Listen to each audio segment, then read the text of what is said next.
여러분 학설 이거는 한 대충 한 7시간 8시간 걸릴 거예요. 걸릴 건데 여기서 노는 자료 외에는 하지 마세요. 그래서 하지 마시고 지금 이제 뭐 학설이 좀 노는 추세긴 한데 그 뭐 또 거기 또 요번 시험에 또 나올지 안 나올지도 모르잖아, 그지? 근데 이제 우리가 학설이 이제 나오면은 찜찜하단 말이야. 찜찜하니까 대비를 하시는 건데 지금 평상시 했던 거에서 한 두세 개 더 추가를 시켰고 문제를 많이 만들었는데 이런 보시면 이제 요거 이제 풀고 하면 뭐 어느 정도 정리는 될 것 같아요. 근데 그걸 아셔야 돼요. 우리가 이제 학설을 배워도 실제 시험장에서는 의외 질문 나올 수 있습니다. 그래서 여러분이 뭘 해야 되냐면 정확도를 올려야 된다고. 정확도 올리셔야 되겠고 항상 그렇게 하셔야 돼요. 정확도 올리시고 일단 학설을 요 정리하신 다음에 이것만 보시면 될 것 같아요. 내가 볼 때는 보시는데 한 3번 정도 반복하세요. 아시겠어요? 왜냐하면 학설은 날아가기 때문에 우리가 익숙하지 않으면 시험장에서 머뭇거린단 말이에요. 머뭇거리고요. 그러니까 그걸 잘 명심하시고 그 외에는 한다 생각하지 마시고요. 그리고 그 여러분이 뭐 요번에 학설 나왔다 해도 그래도 뭐 80 먹었으면 다 고득점 아니었어, 그죠? 형법은 80은 다 고득점이거든. 80 넘어가면 뭐 그런 것 때문에 뭐 하여튼 흔들려 가지고요. 뭐 학설을 막 추파하고 그런 거 좀 하지 마세요. 내가 그거 답답하단 말이야. 그러니까 이제 뭐 학설이 뭐 대단해 가지고 뭐 그걸 가지고 뭐못 들어 저 모르는 게 나왔다 해 가지고 당해 가지고 뭐 학설만 집중 파겠다. 그런 걸 왜 합니까? 그거 하지 마세요. 그러니까 수험생이 약한 게 그거야. 조금만 학설이 좀 많이 나왔다 하면은 거기다 치중해 가지고요. 그 막 집중 좀 하고 있는 거야. 근데 뭐 실제적으로 뭐 그걸 또 뭐 완전 사기꾼처럼요. 난 항상 이야기하고 싶은 그거야. 사기꾼처럼요. 학설에 나왔다고 막 난리치는 인간들 많잖아요. 그게 많은데 그 사기꾼이잖아요. 사기꾼. 그럼 뭐 거기서 다 배워가지고 다 맞췄어요. 걔들이. 못 맞췄단 말이에요. 그러니까 여러분이 자꾸 흔들린다고 거기에 대해서 흔들리지 마세요. 내 특히 뭐 영상을 찍든 말든 한마디 하면은 뭐 서류 보면 그런 개 같은 소리 하잖아요. 솔직히 그 있거든 인간들 그 학설 때문에 난리치는 인간들 있는데 그럼 그 밑에 배워서 맞췄어요. 걔들이 못 맞췄단 말이에요. 그런 게 중요한 게 아니다는 이야기야. 그러니까 때문에 일단은 얼마든지 의외의 질문 올 수 있으니까 여러분 여기서 정리를 좀 잘 하시고 그런 다음에 내가 볼 때는 기초가 저 중요합니다. 기초. 학설도 기초가 중요하거든. 그걸 좀 철저하게 한번 가보시면 될 것 같아. 그래서 여러분 믿고 가시라고 믿고 스스로를 믿고 하셔야지 이상한 소리에 흔들리지 마세요. 그 이상한 소리에 흔들리는 친구들이 점수 안 나와요. 실질적으로. 그냥 그런 거 하지 마시라고. 그래 하시고 가볼게요. 우리 이제 판례라는 게 아니고 순수한 학습만 하는 거야. 그 여러분 딱 보다 보면은 수업 시간에 많이 했던 거예요. 아직 많이 했던 건데 좀 몇 개 추가되는 것도 있고요. 생소한 것도 있어. 그 생소한 것도 좀 있어야 좀 재미가 있겠지. 우선적으로 한번 가봅시다. 총론증은 다 들고 있죠, 그죠? 먼저 베이스로 첫 번째 갑니다. 그러니까 절대로 남 탓하지 말고 여러분이 좀 정확하게 가시라고, 정확하게. 그 보시면 먼저 우리 첫 번째 봐야 될 게 53페이지에 보면 행위 주체 있잖아요, 그죠? 법인의 범죄 능력. 이 법인의 범죄 능력은 판례 말고는 이제 학설을 올 수 있거든요. 나오는데 이제 기본적으로 아셔야 될 것은 긍정설, 부정설 입장들하고 그에 대한 비판들 아시겠죠? 요걸 좀 철저하게 점검하시는데 학설은 얼마든지 문장을 만들 수가 있어요. 그러니까 깨뚫이 된다고 아시겠지? 여러분 잘 아시는 거니까 점검한다 생각으로 아시겠죠? 문장 보겠습니다. 우선적으로 보면은 책에 먼저 보시는데 53페이지 보시면요. 그 위에 보면 이번에 법인의 범죄 능력 있죠. 그죠?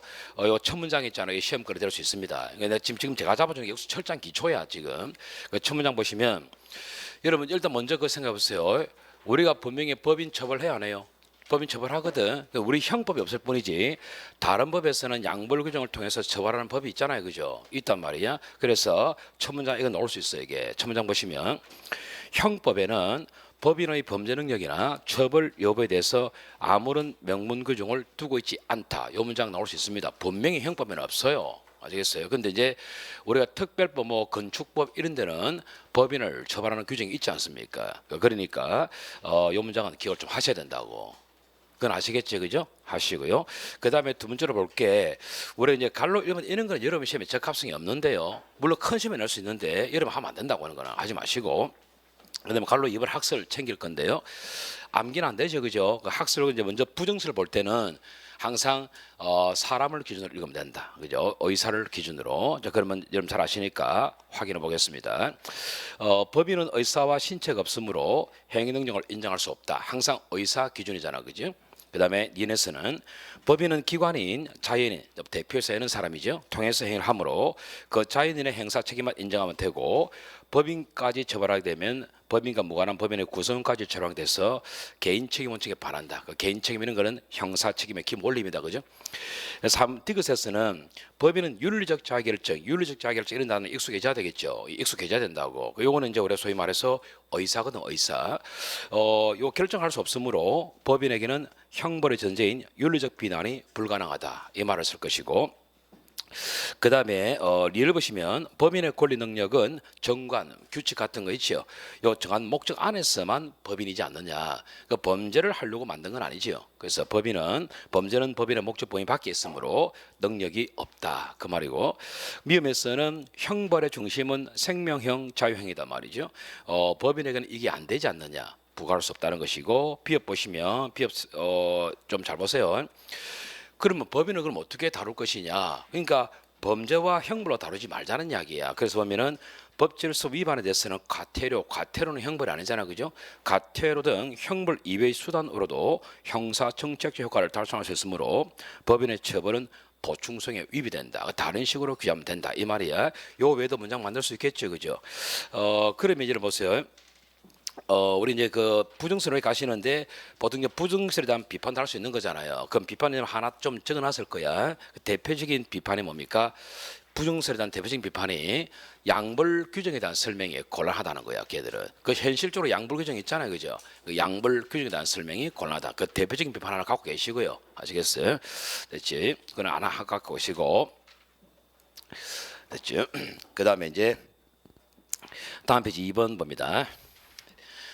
자, 이번에 긍정설에서는 이거는 단체를 중심으로 읽으면 된다 했습니다. 그럼 단체인데 기억 보시면 법인은 기관을 통해서 의사를 형성하고 이에 따라 행동할 수 있으므로 얼마든지 의사능력과 행능력이 있다 이래 보는 방식이고 그 다음에 니네스는 사회적 존재로서 활동하고 있기 때문에 반사회적 활동 이 현실에 비추어 인정할 필요가 있다는 거죠. 그 다음에 디귿에서는 우리 이거는 일심동체를 돌리면 된다고 했죠, 그죠? 그러니까 법인의 기관 행위는 기관의 구성원인 개인의 행위과 동시에 법인의 행위라는 양면성을 갖고 있다. 한 배다 한 배, 일심동체. 그렇기 때문에 법인을 처벌한다 해서 개인 책임 원칙에 반하는 건 아니다. 그것도 아실 거고.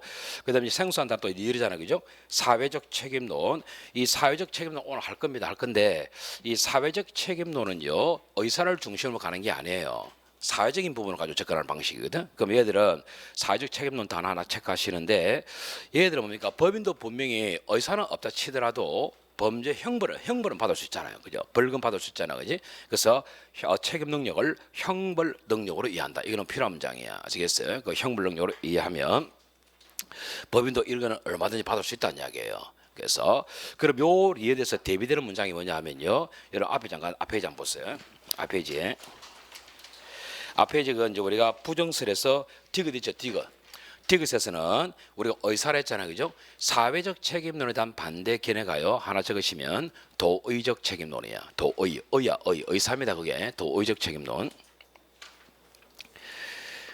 그렇게 하시고 그 다음에 얘들은 어떻게 보냐면은 책임 능력 있잖아요. 책임 능력 이퀄 범죄 능력 이렇게 간다고. 범죄 능력.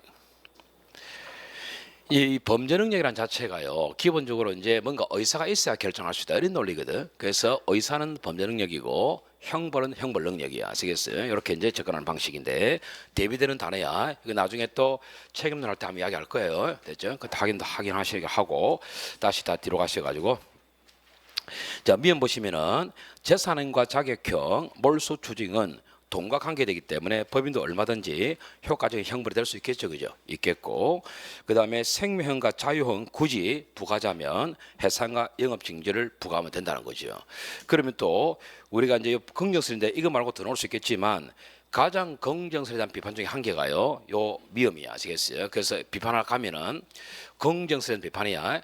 해산과 영업정지는 형벌이 아니지 않느냐. 아니다 이렇게 비판받아요. 해산과 영업정지는 형벌이 아니다. 그러니까 몇 개라도 우리가 갖고 있어줘야 시험장에서 응용이 된다고 이게. 그래서 해산과 영업정지는 형벌이 아니다. 이거는 긍정설에 대한 비판이야. 되겠지. 그리고요. 우리 이제 3번에 보시면 부분적 긍정설은 그래도 학설이니까 간단하게 이야기하는데 형사범이랬잖아요. 형사범. 예컨대 가장 쉬운 예로 와닿아야 되니까 예컨대 살인죄 이런 거 있잖아요. 살인죄. 이거는 법인이 안 맞다는 거예요. 그 형사범은 우리가 인정 못하겠다. 그런데 행정법 우리가 봤다시피 단속을 준전한 법들, 뭐 건축법 이런 거 있잖아요, 그죠? 건축법 이런 것들은 우리가 가능하다 이렇게 보는 학설이지, 됐죠? 이렇게 절충한 학설인데, 자 됐어. 여기까지가 학설이야. 그 밑에는 판례니까 됐죠? 자 그러면은 지금부터 문제 볼 거야.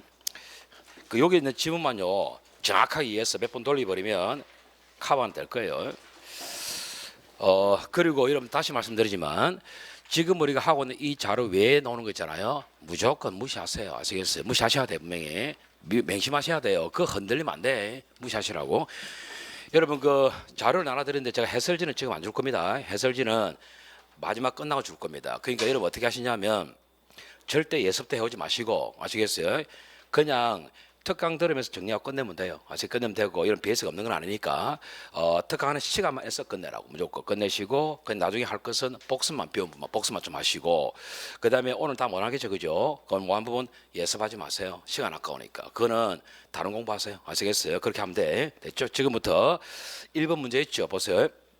법인의 범죄 능력, 부정설은 부라 표현할 것이고 긍정설은 긍이라 표현할 겁니다. 절충설은 절이랄 건데 지금부터 푸세요.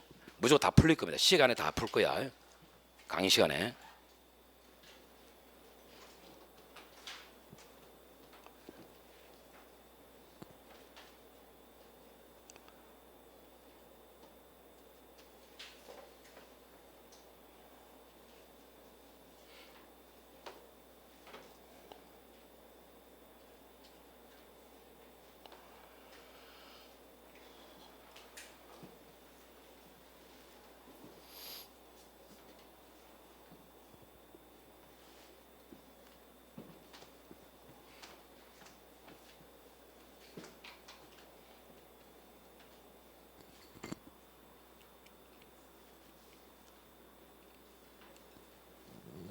그 1번만 하세요. 1번만. 풀이잔 다 줄 테니까 1번만 하세요. 1번만.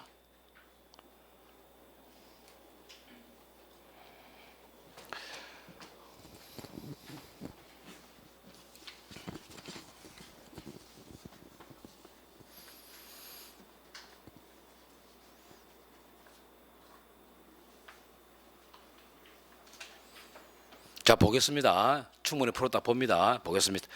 자 또 반복합니다. 반복. 다 풀었으니까 또 반복이야. 우선 행위자인 개인을 처벌하고 나서 법인 또한 처벌하는 것은 이중 처벌에 해당한다. 그 말은 처벌하지 말자는 이야기지. 부정설이야.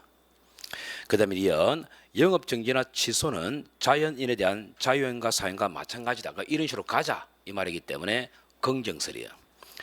디귿 법인은 의사가 없으므로 도의적 책임 들어봤지? 도의적 책임이나 도의가 바로 의사야 의사. 도의적 책임이나 윤리적 비난이 불가능하다. 부정설이지.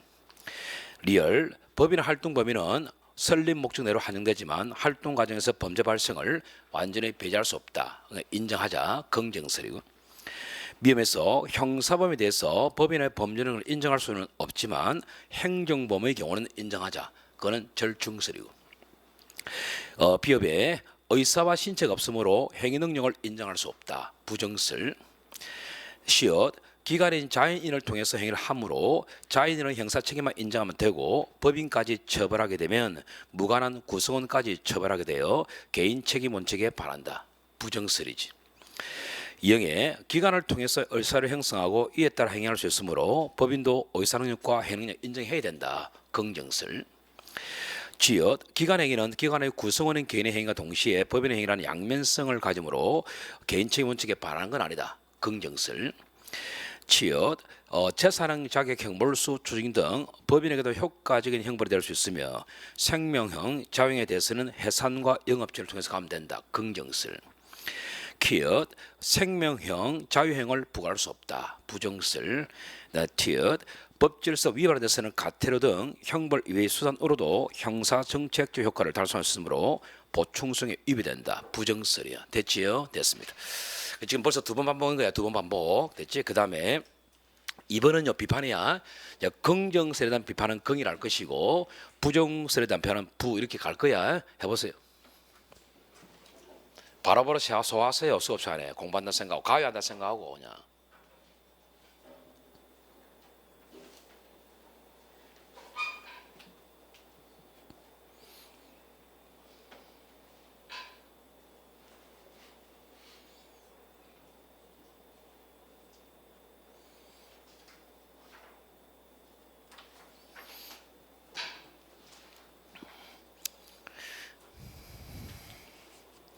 자, 2번만 보면 2번만 봅니다. 자, 보세요. 다 했죠? 2번 봅니다. 기억 보시면 이렇게 비판을 물어볼 때는 너희처럼 주장하면 이렇게 하고 가는 거야. 너희처럼 주장하면 기억 각종 행정법규에 산지된 양벌 규정을 설명하기 곤란하다. 이거는 부정설에 대한 비판이겠지. 니은 법인을 처벌한 것은 범죄와 무관한 구성원까지 처벌하므로 연대 책임을 인정하는 결과되어 개인 책임 원칙에 반한다. 그는 긍정설에 대한 비판이야.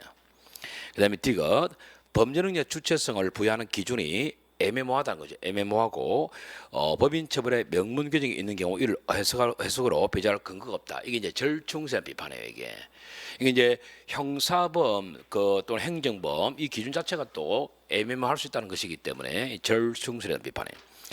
이래서 해상과 영업 정지는 형벌이 아니다. 그는 긍정서에 대한 비판이겠지. 됐죠? 됐습니다. 자, 그다음에 3번 해보세요. 이건 X는 아시겠죠? 자, 그다음에 4번 갈 건데요. 자, 먼저 한번 들었어요. 우리가요 이 법인의 법령력과 관련해서 이런 이제 대체로 양벌 규정 있잖아, 그지? 양벌 규정. 그 양벌 규정 보면 종업원이 잘못했다. 그럼 종업원 처벌하죠. 처벌하고 그 다음에 이제 법인도 처벌한다. 이렇게 이제 문장이 돼 있어. 그러니까 이제 우리가 이 지문이 나온다는 걸 떠나서 한번 들어봤다는 걸 의미가 있어요. 이게 논리가 되니까. 그러면 이제 보면 보통 법이요 법인을 처벌한다 이렇게만 딱 돼 있단 말이에요. 이렇게 딱 돼 있다 보니까 이 대법원에서는 법을 해석하는 집단이니까요. 이렇게만 딱 돼 있으니까 어떻게 해석하냐면 법인 무조건 처벌하네. 이런 식으로 해석할 수 있다는 이야기예요. 그래서 이걸 일단은 법인은 종업원이 잘못하면 전혀 과실이 없더라도 처벌할 수 있다. 이런 식으로 해석을 했단 말이에요. 이게. 그래서 무과실 책임서 이것도 있었고요. 또 한 개는 아무리 이렇게 됐어도 형사 책임은 잘못이 없는데 어떻게 책임 묻느냐 해서 문장은 이렇게 돼 있다 하더라도 그건 당연히 과실이 있을 때만 처벌하는 식으로 해석을 해야 된다. 기본적으로 대법원은 이런 식으로 해석을 다양하게 하고 있단 말이에요. 그런데 우리가 생각해보세요. 상식적으로 형사 책임은 잘못이 없는데 물을 수 없는 건 아니겠어요. 그러니까 사실은 이런 식으로 논리를 펼치는 건 문제가 있다는 거예요. 이거는 문제가 있죠. 이건 분명히 문제가 있다는 거예요. 이게. 잘못이 없는데 무조건 종업원이 잘못했다고 법인이 무조건 처벌한다. 그건 말이 안 된다는 이야기죠. 그래서 이런 식으로 대법원에서 해석을 하다 보니까 너무나 억울한 거예요. 지금 법인 쪽에서는. 그래서 이제 한번 대항을 하니까 대법원에서 하는 소리가 우리 보고 그러지 마라 이거죠. 법을 이렇게 처음부터 만들어 놨잖아 이 말이야. 그러니까 이제 얘들은 뭐 하겠습니까? 그럼 법이 잘못됐으니까 법을 시비를 걸어라. 그러면 얘들은 뭘 하겠냐고. 그럼 좋다. 우리는 위헌법률 심판 제기하겠다는 거죠. 그럼 이제 법 자체가 잘못된 걸 심판하는 게 헌법재판소 아니겠어요? 그래서 이런 식으로 되다 보니까 이제 판사들이 마음대로 해석했는데 이게 문제가 되는 거야. 그래서 이걸 전부 다 이제 헌법재판소에 보낸다고 이게. 그래서 헌법재판소에 보내요. 이제 헌법재판소로 이제 올라간단 말이야. 올라가는데 결국은 이 문장이 이제 위헌이냐 이게 문제된 건데 이거 위헌 맞습니다. 그래가지고 지금 현재 우리가 양벌 규정의 법들이 이렇게 되는 게 엄청 많아요. 엄청 많은데 이 소송을 안 걸면은 손을 못 대요 이게. 근데 대부분 법들이 소송을 다 들어갔어요. 다 들어가지고 그래서 여러분 아시다시피 여러분 이미 판례 알고 있잖아요. 우리가 뭡니까 이렇게 됐던 문장들이 전부 다 안에 다 들어온다고. 관리 감독을 소홀했을 때만 처벌하겠다. 그 판례잖아. 이제 그 판례가 다 들어온단 말이에요. 지금 이제 웬만한 법 다 바뀌었어요, 이게. 그럼 이게 잘못됐기 때문에 위헌 판결 때리면서 법을 전부 개정했는데 관리 감독을 소홀했을 때 한해서만 처벌하겠다. 이런 식으로 문장이 다 바뀌고 있다고. 그 판례도 그렇게 나오잖아, 그지? 그럼 그걸 누가 결정했습니까?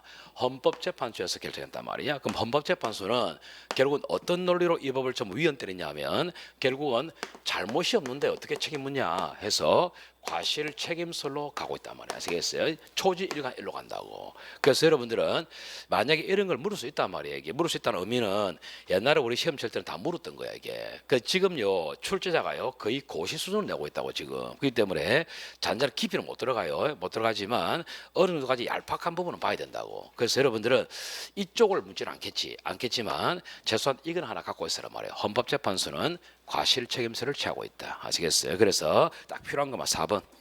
됐죠? 그럼 4번 OX X겠지. 됐어요. 됐고 그다음에 이제 인과관계 갑니다. 자, 됐죠? 그 첫 번째 학설은 끝났고요. 그다음에 여러분 인과관계 가시는데 자, 인과관계도 이제 우리가 나오는 학설인데 여러분 잘 아시는 겁니다.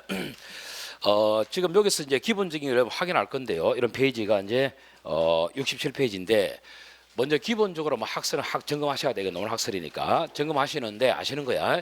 그 내가 한번 던져볼 거야. 던져본단 말이야. 던져보는데 맞추는 거 안 맞추는 거 해봐야 된다고 이게. 분명히 우리가 학설을 토대로 응용지는 지금 나올 수 있어요. 나올 수 있는데 여러분 틀릴 수 있거든. 그걸 한 번쯤은 연습을 해봐야 된다고. 보면은 먼저 여러분 잘 아시니까 먼저 수업 시간에 했던 거 먼저 철저하게 그 여러분들이 이제 학설이 왜 약하냐면요. 판례는 엄청 돌리잖아. 판례는 엄청 돌리는데 학설은 엄청 안 돌리거든. 그러니까 학설도요 기본 틀은 딱 있기 때문에 그걸 엄청 돌리면은 시험장에서 약간 문장을 틀더라도 응용이 생긴단 말이에요. 그 여러분 그렇게 안 돌린다고 문제는 그게 문제야. 우선 보면 이제 우리가 이제 이런 이야기 했습니다. 이 인과관계라는 이 단어하고 객관적 기속은 분명히 다르잖아, 그지? 그래서 옛날에는 객관적 기속이라는 단어를 분명히 몰랐다고 했어요. 몰랐기 때문에 우리 오늘날 와서 인과관계와 객관적 기속은 분명히 다르다. 분리해서 검토해야 된다. 이렇게 간 거야. 그 역사 흐름은 이제 알고는 있어야 되겠지. 그 내는 게 뻔하니까 인과관계 플러스 이제 객관적 기속 이 흘러갈 거야. 요거는 이제 우리가 정리가 많이 돼 있는 것이고. 그러면 기본적인 단어는 좀 아셔야 되는 게 원래 인과관계라는 단어는요.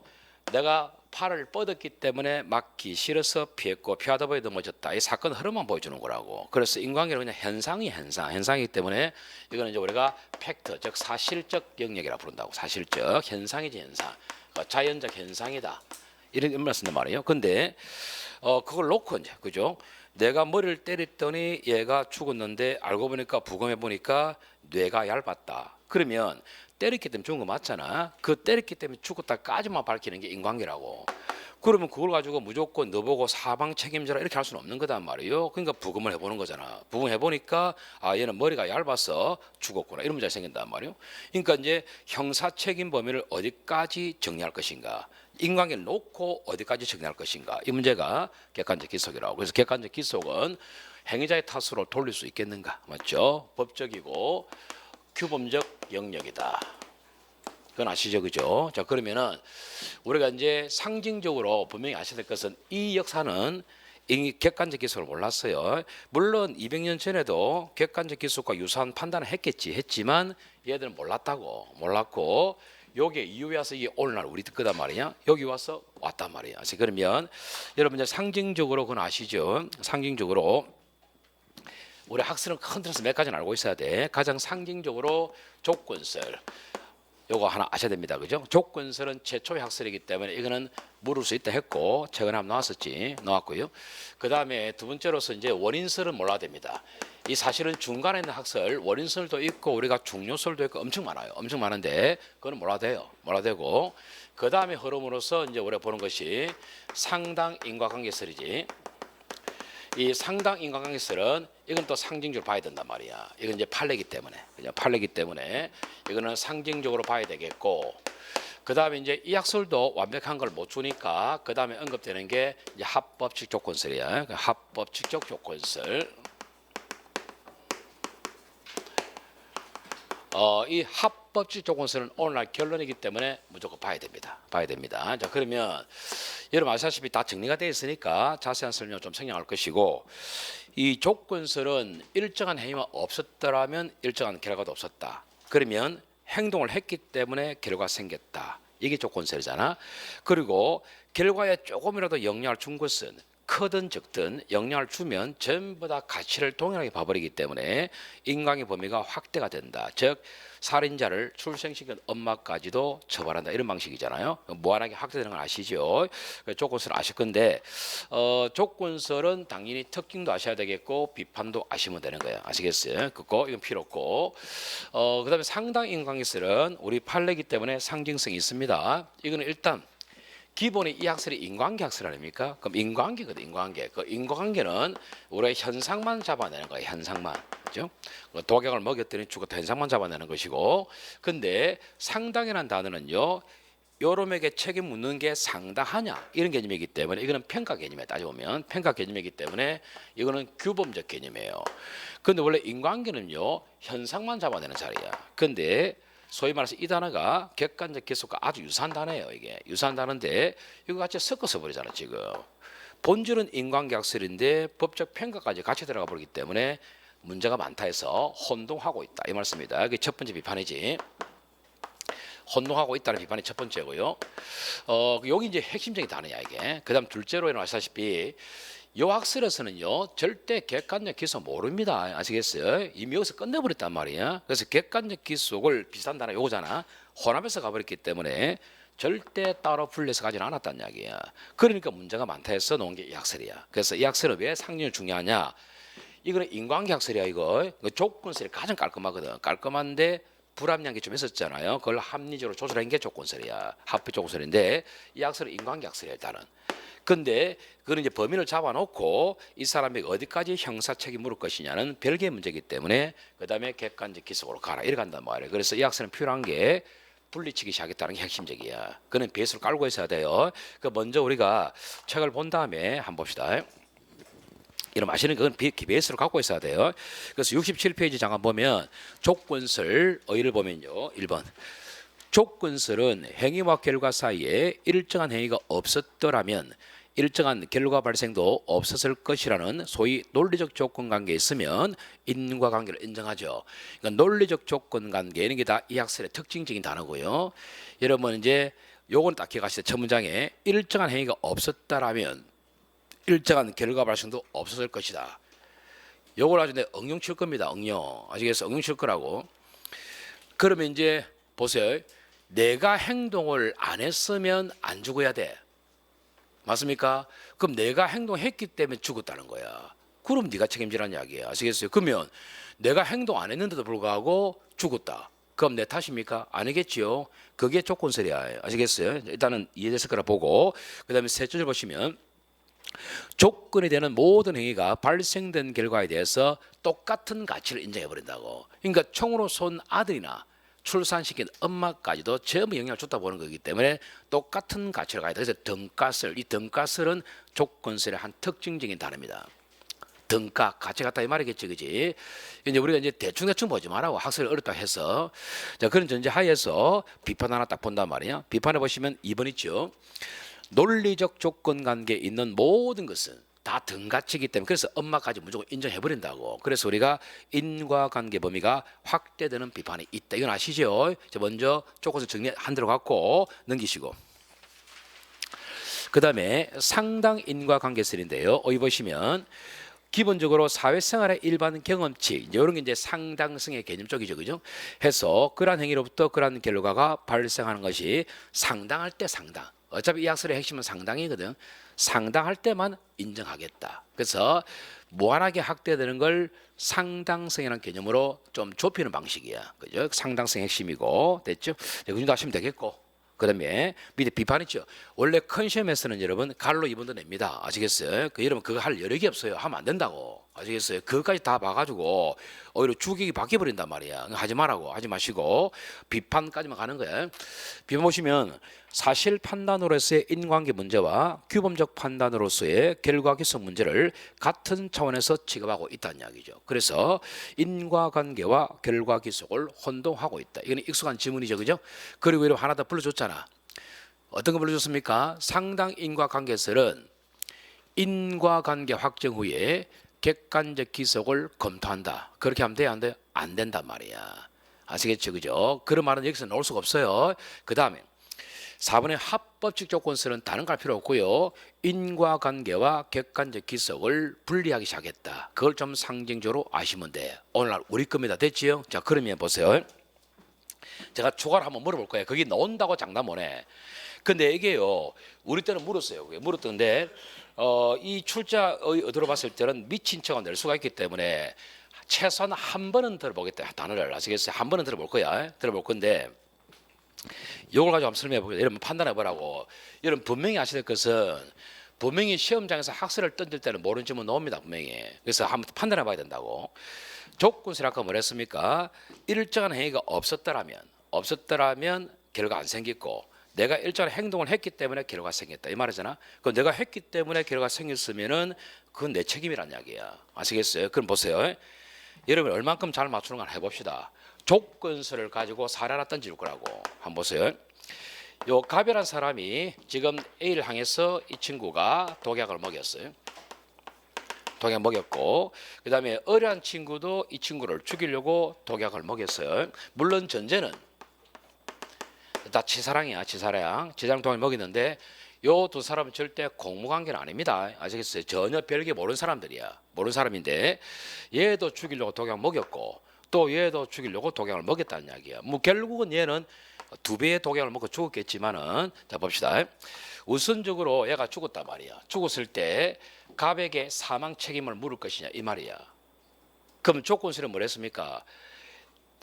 내가 행동했기 때문에 죽었고 행동 안 했으면 안 죽었다. 이런 말이 성립되면 그럼 내 때문에 죽었다가 통하면 됩니다. 아시겠어요? 그럼 내가 안 죽였는데 내가 행동 안 했는데 불구하고 죽었다라면 나하고 관계 없는 거야. 아시겠어요? 이해되겠습니까? 따라서 요 사례에서 갑에게 사망에 대한 인과관계를 인정하겠는가 생각을 하고 되겠나? 되겠나? 그러면 다 틀린 거지. 다 틀렸다니까. 그러니까 이런 걸 던진다는 게 이런 걸 던질 수 있어요. 이게 자 보세요 여러분. 이게 우리가 참고로 한번 보세요. 이게 던질 수 있단 말이야 이게. 그러면 여러분 참고로 책 한번 보세요. 책에 보면은 내가 이야기를 하나만 이야기해 줄 거야. 지금 보면은 65페이지 보세요. 65페이지 보시면은 맨 밑에 보면 이제 인과관계 유형 있잖아요. 유형. 이 인과관계 유형이라는 것은 사례거든 사례. 그 사례인데 보면은 첫 번째 뭐 기본적 인과관계도 있고 이중적 인과관계도 있고 이런 거 있잖아요. 그죠? 그다음에 뒤에 보시면 중첩적 인과관계, 가설적 인과관계, 단절적 많잖아요. 어렵게 되면 그거 던집니다. 던지거든. 그 여러분 그걸 할 여력이 없단 말이야. 없기 때문에 일단은 그걸 그 사례까지 전부 다 들어가 가지고 하면은 감당이 안 돼요. 안 되기 때문에 혹시 모르니까 한 개만 가지고 내가 이 학습만 가지고 이야기를 할 거라고. 그럼 혹시라도 시험장 오면 그 계산할 여력이 없다고. 그게 명심해야 되는 것은 시험장에서는요 생산 지문 오면은 시간만 잡아먹는다고. 계산할 여력이 없어요. 그래서 조금이라도 덜 당스럽게 하기 위해서 이야기하는 거예요. 지금 잘 보라고요. 조건수에 따르면 얘한테 지금 사망에 대해서 인과관계 인정할 것이냐 그 문제잖아요. 그럼 보세요. 내가 독약을 안 먹였으면 안 죽었고 내가 독약을 먹였으니까 죽었다. 이게 통해야 얘 인과관계 인정된다고. 그럼 뭐라고? 얘 독약 안 먹였잖아요. 근데 안 먹였어요. 얘 그래서 죽어서 안 죽었어요. 죽어서 안 죽었어요? 암기하지 마세요. 이해하라고 이해. 내가 독약을 안 먹였어요. 이 사례에서 안 먹였어요. 내가 안 먹였으면 안 죽었고 내가 먹였으니까 죽었다. 그럼 네가 먹였으니까 죽었잖아. 그럼 책임지라 이야기야 지금 조건설이. 그럼 내가 안 먹였다 칩시다. 그래도 죽었나 안 죽었나? 죽었어. 죽었잖아. 씨 독약 먹였잖아. 이게 지금 내가 이야기했잖아. 지사랑이라고 했는데 왜 집중 안 합니까? 지사랑이라 했잖아 아까 전에. 그 얘는 지금 지사랑 두 배 먹고 뒤집다 얘기했잖아. 지금 지사랑이라고 그냥. 그럼 보세요. 얘가 안 먹였잖아. 안 먹였으면 안 죽어야 된단 말이야 지금. 근데 어차피 다른 사람에서 죽었어 안 죽었어요? 죽었단 말이야. 그렇기 때문에 얘한테 인과관계 인정 안 해. 이게 조건설이라고. 아시겠어요? 그러니까 이 사례를 우리가 이중적 인과관계로 부르고 이중적 인과관계로 부르는데 이중적이라는 것은 이제 독자적으로 충분히 죽을 수 있는 양을 두 사람이 먹였다 이런 이야기야. 그럼 여러분 시험에서 뭐 이중적 이런 단어까지 우리가 외울 수는 없는 거 아니겠어요? 맞습니까? 네, 그럼 보세요.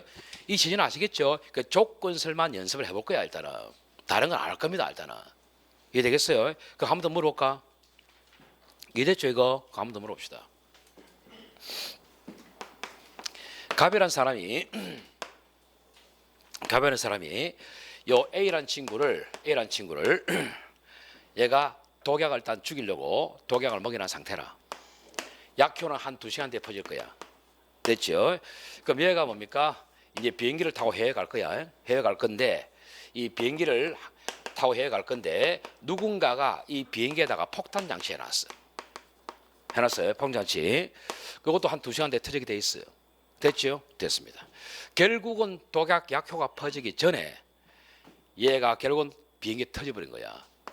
죽어버렸어. 됐죠?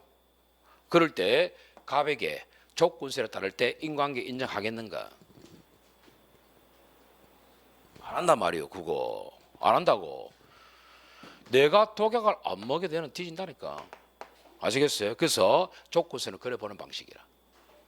아시겠습니까? 최소한 이 정도는 갖고는 있어봐라 이 말이야. 됐지? 더 이상 하면 안 돼. 내 더 이상 안 합니다. 이걸 미친 듯이 다 하면 안 된다고. 이게 절대 하면 안 된다고. 그래서 최소한 그렇다. 그럼 이런 보세요. 요 사례 뭔지 아시겠지?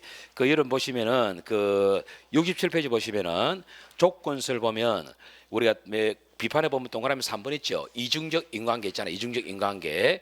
요거 그림 하나 딱 그려 놓으라고. 이중적 인과 이 안에 보면 뒤에 보면 가설적 종류 많잖아. 지금 하지 마세요. 범위 하지 말았어. 그래서 요 사례 하나 딱 그려 놔라고. 아시겠어요?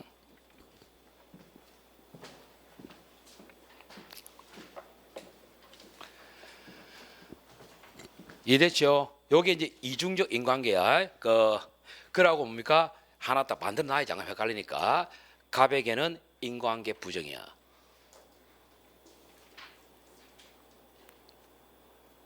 되겠습니까? 됐죠? 딱 이 누선에서 끝내라고. 더 이상 하지 마세요. 더 이상 하면 안 돼. 하면 안 돼. 그거 하지 마세요. 더 이상 나온다. 그거 맞추지 마세요. 그거 왜 맞추냐고. 하면 안 돼. 그거 하지 말라고. 됐지? 자, 그럼 문제 풀어봅시다. 자, 먼저 1번 문제 있죠? 자, 1번 문제 풀어보세요. 1번. 익숙한 겁니다. 익숙한 거는 기본적으로 해야 되고.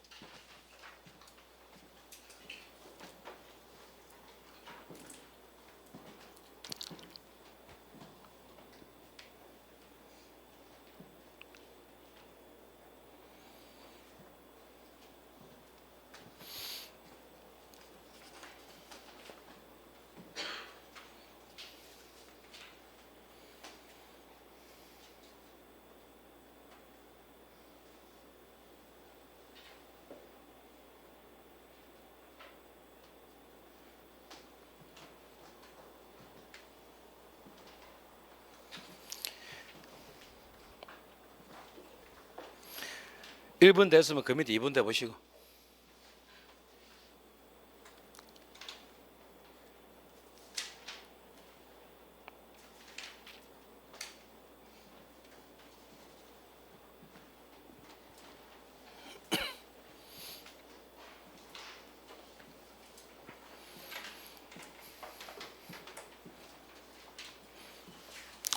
요 1번 문제는 좀 익숙하죠. 익숙한 거는 기본 깔고 있어야 돼. 가봅시다. 1번 보시면은 기억. 인과관계에 관한 학설 중에서 조건설은 인과관계 판단의 출발점을 제시한다는 의의가 있다. 맞죠? 최초의 학설이니까.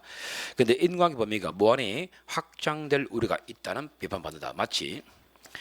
니은 상당 인과관계설은 사실과 규범을 혼동하고 있다. 맞지? 그 다음에 디귿 인과관계 문제와 형사책임의 범위를 인정하는 문제를 분리하여 판단하는 입장이 있고 이게 객관적 기소 이론인데 이 이론은 합법칙적 조건설에 의해서 먼저 인과관계를 확정하고 형사책임의 범위를 정하는 게 이제 객관적 기소이야. 여기에 따라서 정하는 것이다. 맞죠? 옵니다. 그 다음에 리얼 지문은 인과관계를 인정하는 문제와 형사책임 범위를 정하는 문제를 분리해서 판단하는 입장인데 객관적 기속인데 이것은 행위자에게 정당한 처벌이라는 관점에서 행위자의 탓으로 들을 수 있는 가 소위 법적 규범적 문제다. 이거는 익숙하죠? 맞습니다. 그래서 4개 다 맞아. 맞고요. 그 2번은 당연히 상당 인과관계설은 결과에 대해서 객관적 기속 평가를 안 한단 말이야. 안 하지만 합법적 조건설은 합니까 안 합니까? 한단 말이죠. 그래서 맞는 말이죠. 됐지? 자, 그 다음에 구승요건 차고 이제 봐야 되겠지.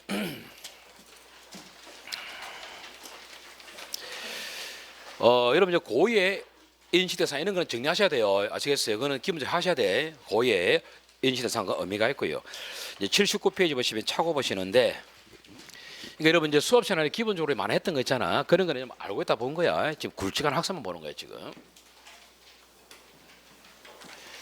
여기서 여러분 평상시 안 했던 거 있죠. 무시했던 학설이 있어요. 그거 하나 할 겁니다. 그래서 할 건데, 여러분 이제 기본적으로 조금 기억을 좀 더듬어 보겠습니다. 여러분 무시했던 학설 할 거라고. 먼저 여러분 이제 기억나는 것은 이거지. 바로 갈게요. 여러분 아시니까. 첫 번째 사례가 A를 향해 총수하는데 B였더라. 이건 아시죠, 그죠? 구 객이지. 그 다음에 두 번째 사례가 A를 향해 총수하는데 빗나가서 B가 죽었다. 이 구방이죠, 그죠? 구방. 그 다음에 갑이라는 사람은 자기는 이제 A인 줄 알았지. A인 줄 알았는데 알고 보니까 개였더라. 이런 거잖아, 그지? 이거는 추상적 사실을 차오고 추객이죠. 그 다음에 A를 향해 총수하는데 빗나가서 개가 죽었다. 이 말입니다. 네, 이거는 추방입니다. 자, 그러면 여러분 아시다시피 학설 자체가요, 구가 있고 이제 법이 있고 추가 있단 말이야. 그죠? 그럼 여러분 아시다시피 여기까지는 구체적 사실 차고잖아. 그지? 그러면 이제 아시다시피 이렇게 이제 객방이 나뉘잖아. 그지? 나뉘는데 이제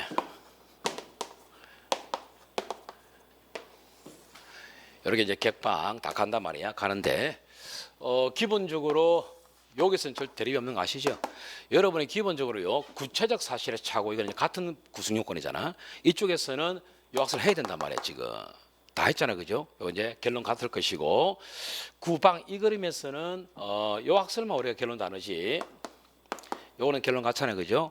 요거 해야 됩니다, 이 학설에서는. 그리고 이제 여기서는 이제 두 가지 있는데 여기까지는 결론 같단 말이야. 갔는데 여기 달랐잖아, 그죠? 건드릴 수 있다는 이야기야. 이게 이 잡설이거든. 잡설인데 건드릴 수 있어요. 그래서 할 겁니다. 그 여러분 이제 생소하기 때문에 좀 힘들 수 있는데요. 듣다 보니 이제 연습 문제 많이 만들어놨어요. 많이 만들었기 때문에 될 겁니다. 이게 될 건데 이게 논리가 아주 간단해요. 이게 완전 잡설인데 아주 간단해. 일단은 이런 문제 보세요. 지금 제가 흐름 잡는 걸 잘 하셔야 돼. 제가 이제 사례를 두 가지 한 그려볼 거야. 지금 이제 갑이라는 사람이 지금 이제 이 친구가 개를 죽이려고 총 쐈어요. 개를 죽이려고 총을 쐈는데 이 총알이 빗나가서 사람이 죽었다. 이런 방식이야. 그 다음에 또 한 개 더 보시면 이 갑이라서 반대로 A를 죽이려고 해서 A를 죽이려고 총을 쐈는데 역시 개가 죽었다. 이런 방식이에요. 그러면 보세요. 요 학설은 어떤 방식이냐면 요 두 개 사례 봤으면 요 두 개 사례에서 개하고 사람이잖아. 그럼 상대적으로 어느 죄가 무겁느냐? 사람이 무겁단 말이야. 그럼 근본적으로 경하다, 무겁다를 가지고 일단 나누게 들어가요. 요거는 우리 하신 대로 가면 되고, 이거는 아시겠어요? 하면 되고, 이게 문제거든. 요거는 어차피 구승요건 같잖아요. 같기 때문에 경하다, 무겁다 말은 못 쓴단 말이야. 그냥 깔끔하게 갈 수 있는데 이제 이 자리가 문제가 돼요. 그럼 보세요. 개가 죽는 게 더 가볍잖아, 그지? 그럼 얘는 처음부터 보세요. 얘를 죽이려고 간 거 맞지? 그래서 보세요. 얘는 처음부터 경한죄를 죽이려고 간 거야. 맞죠? 경한죄. 이걸 인식을 하고 들어갔지. 맞죠? 딱 별로 어려운 건 없어요. 경한죄를 인식하고 들어갔는데 얘가 발생하기를 중한죄가 발생한 거야, 지금. 맞죠? 상대적으로 중한죄가 발생했다. 이 방식이야. 그럼 또 반대로 여기는 상대적으로 이게 무겁잖아, 그지? 그러면은 상대적으로 중한죄를 인식했지. 그죠? 중한죄를 인식하고 들어가기를 이제 결과로는 좀 더 가벼운 범죄, 경한죄가 지금 발생해 버렸다 이 말이야. 이런 구조인데 이게 얼마나 잡설이냐면 얘들 잃어보는 거예요. 굳이 말하면 이게 살인이단 말이에요. 살인. 그러면 살인은 이 범죄는 사실은요, 요 개단 말이야. 개. 재물 손괴보다 더 무거운 범죄는 맞잖아요. 그럼 얘는 논리가요. 항상 큰 범죄의 고의 속에는 작은 범죄의 고의는 당연히 깔고 들어가다 이런 방식이야. 그 말이 안 되는 건 맞지요. 개를 죽이는 거하고 사람 중에 같을 수는 없잖아요. 그 얘들은 항상 상대적으로 큰 고의 속에는 작은 고의는 당연히 중첩되게 되겠다 이란단 말이에요. 그 독특한 방식이라. 그러면 여러분들이 이건 몰라야 됩니다. 몰라야 되고 푸는 방식만 아시면 되겠지요. 논리가 쉬워요. 어떻게 하시냐면 요 중에서 경제가 앞에 있던 경제가 뒤에 있던 신경 쓰지 마세요. 쓰지 마시고 무조건 이쪽 자리는 고위기수야. 무조건 아시겠어요? 무조건 고위기수라고. 아시겠어요? 고위기수야. 무조건 고위기수를 깠어요. 일단 무조건 깔고 들어가라고. 무조건 고위기수 딱 고민하지 말고. 그래서 이거는 고위, 무조건 고위, 그것도 기수야. 왜? 중첩돼 있기 때문에. 뒤에 발생해도 상관없어요. 어차피 이제를 할 것 같으면 이제 거기서 있다 본 거야. 무조건. 그러니까 뒤에 발생 상관없어. 무조건 경한범죄는 고위 기수야. 베이스를 까시라고. 아시겠어요? 딱 깔고 들어가라고. 그 다음에 우리가 하던 대로 원래 이 자리는 뭡니까? 여러분 실수 맞아 안 맞아요? 실수지. 그럼 이제 그 자리 맞췄으면 돼. 이건 실수잖아. 그죠? 실수기 때문에 과실이잖아. 맞죠? 과실에 중한죄가 발생했다. 이 말이야. 아시겠어요? 그 말이고 어려운 건 아닙니다. 이건 실수 자리잖아. 그럼 요 자리는 실수 자리가 아니지. 이거는 고의를 가지고 덤빈 자리잖아. 처음부터. 그럼 이 자리는 뭡니까? 중한죄 고의를 가지고 들어갔단 말이야. 중죄 미수가 될 거란 말이야. 중죄 미수 이 자리는. 되겠습니까? 고의범위의 자리는 맞죠? 이거는 실수 자리 맞고. 맞습니까? 됐죠? 그러면 이제 제명 적습니다. 맞아요? 별로 어려운 건 없죠? 갑시다. 자, 개. 이 자는 무조건 뭐라? 재물손괴 기수입니다. 아시겠어요? 재물손괴 기수. 무조건 BS를 깔고 들어갔어요. 들어가고 이거는 과실이잖아, 그지? 과실이기 때문에 사람 죽었지. 그럼 이건 뭐 과실치사가 되는 거야. 이렇게 해서 상상적 경합이야. 됐죠? 그 다음에 이쪽 자리에 무조건 고위기수 맞지요. 고위기수 맞기 때문에 얘는 이제 재물손괴 기수가 무조건 됩니다. 이거는 베이스를 깔고 들어가고 요 자리는 이제 고의라는 행동 맞지요. 고의를 했고 빗나갔으니까 이 자리는 당연히 미수죠. 미수. 살인 미수. 되겠습니까? 됐죠? 그럼 구조로 말하면 상상적 경합 이런 구조야. 됐지? 예, 방금만 했는데 객추도 해볼까? 이럴 수 있지.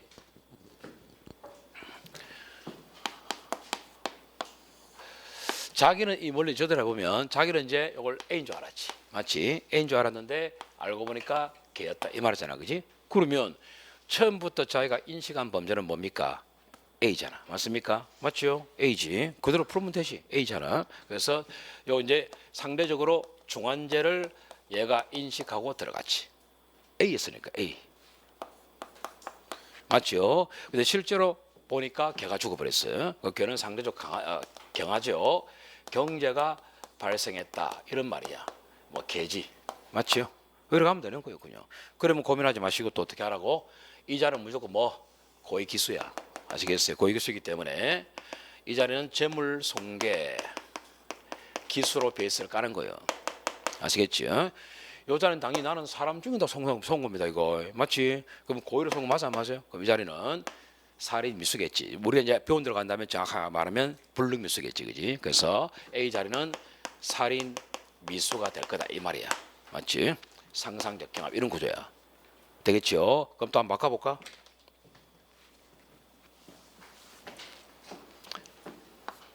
갑이라는 사람이 자기는 처음부터는 개인 줄 알았지, 개인 줄 알았지. 근데 알고 보니까 사람이었다 이 말이야. 그러면 자기는 처음부터 개를 죽이려 한 거 맞죠, 그죠? 개를 죽이려 했으니까 상대적으로 가볍잖아. 그러면 이제 경제 인식. 자, 경제를 인식하고 들어갔다, 개. 근데 실제 보니까 사람이 죽어버렸거든. 그러면 상대적으로 중한죄죠.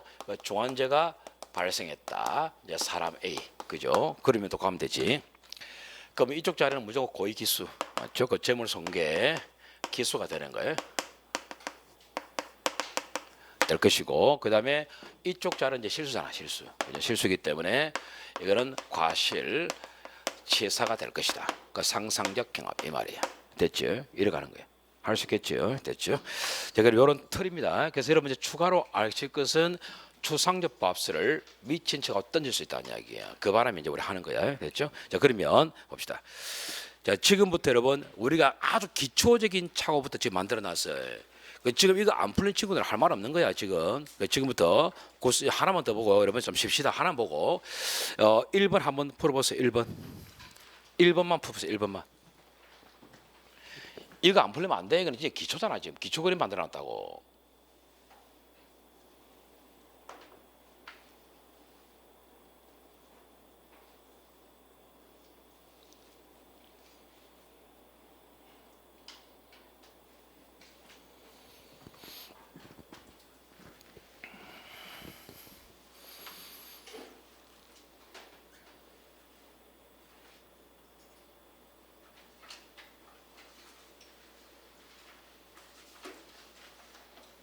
되겠습니까? 됐죠? 자 봅시다. 해봅시다. 요 사례는 뭡니까? 구객 사례 맞습니까? 구객이죠. 그럼 구객은 우리가 고민하면 안 되지. 모든 학생의 결론 동일하잖아요. 그러니까 귀여것처럼 뭡니까? 미수고 과실 치사하면 됩니까? 아웃이지. 그다음에 니는 당연히 사는 것이 될 것이고요. 또 결론이 동일하다 안 동일하다 물을 수 있거든. 그 여러분 우리 항상 이렇게 생각하셔야 되겠지. 구자리는 있지 않습니까? 구자리는 요 두 학생의 결론 동일해. 아시겠어요? 구다 하면 뒤에 법추야. 아시겠어요? 그다음에 추라 하면은 추는 원래 뒤에 있는 자리잖아, 그지? 그 추라 하면 앞에가 결론 같다고. 아시겠지? 그 딱 알고 있으면 되는데 이렇게 이제 단타로 물어본단 말이야, 이것도. 그래서 당이 다 같겠지 결론이, 그지? 맞고 판례도 기수 인정하죠. 맞단 말이야. 그래서 이거는 기억 한 개 틀린 거 맞지요? 됐습니다. 이제 2번부터 볼 건데 10분 쉬었다가 2번부터 들어가겠습니다. 미리 안 풀어도 돼. 풀지 말라고.